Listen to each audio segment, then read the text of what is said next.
Freedom Party is for the working people, Democrats and Republicans. The differences are minuscule. Vote for Gloria and Dennis. But I was born in San Francisco. I've been a volunteer at the International Indian Treaty Council for years when Tony Gonzalez was a mentor of mine.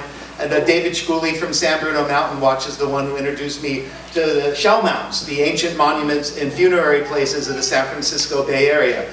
As you know, or may not know, the Muwek Maloney, whose homeland we're in, this is Uchiun. One of the villages was named Ginau, somewhere in this area. And nonetheless, in the 1920s, I think her name was Dolores Marine Galvin, a Muwek Maloney woman, petitioned the Bureau of Indian Affairs to get the nation-to-nation dialogue going with the Muwek Maloney Nation and federal government so there'd be federal recognition.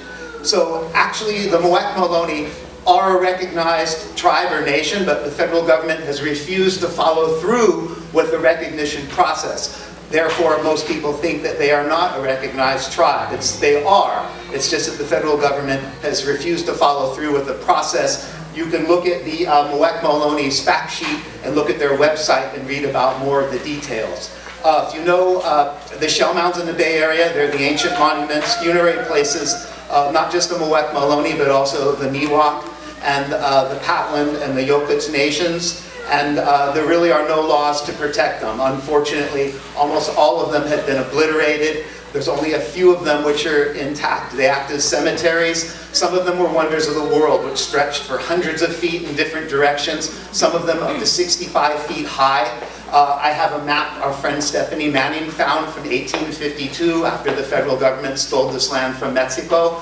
And it actually shows the Emeryville Shell Mound and the West Berkeley Shell Mound on this map because they were so huge. And they're features of the landscape. Unfortunately, they had been degraded and obliterated and built on top of. Nonetheless, there are still people buried in these shell mounds, and there is still a connection with the Ohlone people alive today and the ancestors buried in these shell mounds. So the continuity of culture and tradition has always been around, but it's been so oppressed by the government and private property laws, etc., that people have not seen that visibly, but now it's getting much more apparent. So the day after Unthanksgiving, if you can make it to the Bay Street Mall in Emeryville, you can join in on this memorial demonstration to let people know who are shopping at the shopping mall that the ancestors are not forgotten.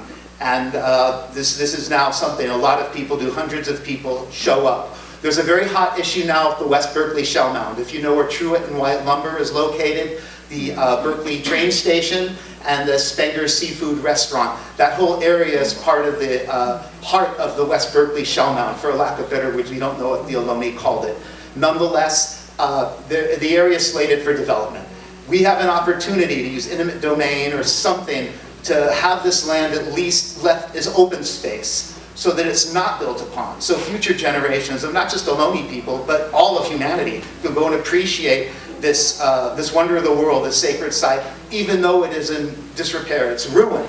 But just the idea that we know that this sense of space is there, that this huge wonder of the world, which is made mostly of molluscan shells and was used as a cemetery for the people of the Bay Area, was there, rather than seeing some edifice of more housing, which we do need, but that could be put in other places. But we don't need more shopping centers in that part of the Bay Area. I do have a sheet which you could put your name and email address on, and Indian People Organizing for Change, a group I'm a volunteer for, will get in contact with you with any updates or public hearings. There's going to be an environmental impact report coming out soon. It's really important for people to respond and express that it's inadequate, that we need to preserve this land as much open space as possible. Also in Emeryville, the Bay Street Mall, there's vacant land which hasn't been built on. That too must not be built on because it's part of the fringe of the shell mound, if not part of the shell mound territory itself. I have a map on that table which shows the Bay Street Mall and shows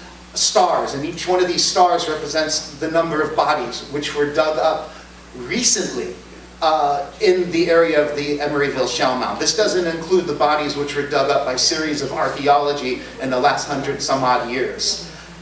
Most of these shell mounds are obliterated. This is an opportunity now to save these sacred places. As you know, in the Middle East, the CIA, US government-sponsored groups, the Taliban and Al-Qaeda, which are now out of control, have blown up, have destroyed cultural monuments in that part of the world. They're doing it probably as an antagonism to the West, because that's all they can do. I don't know. But the fact is that there's real estate development consciously, calculating, premeditatedly destroying ancient monuments in this part of the world, and there's no reason for them to do it except for financial gain.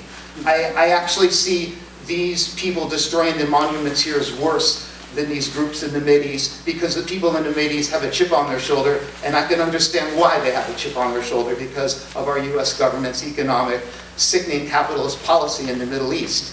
Whereas, why do these businesses, realtors, and politicians have to destroy these ancient monuments in the Bay Area? They can stop. They can leave these areas as open space. They can move their shopping malls and their housing to some other space. So thank you, Samson, for letting me express some of this. Please pick up free information. There's free AIM buttons. Vote for Gloria. Do not vote for Democrats and Republicans. If you vote for Democrats and Republicans, the world is just going to deteriorate. Thanks.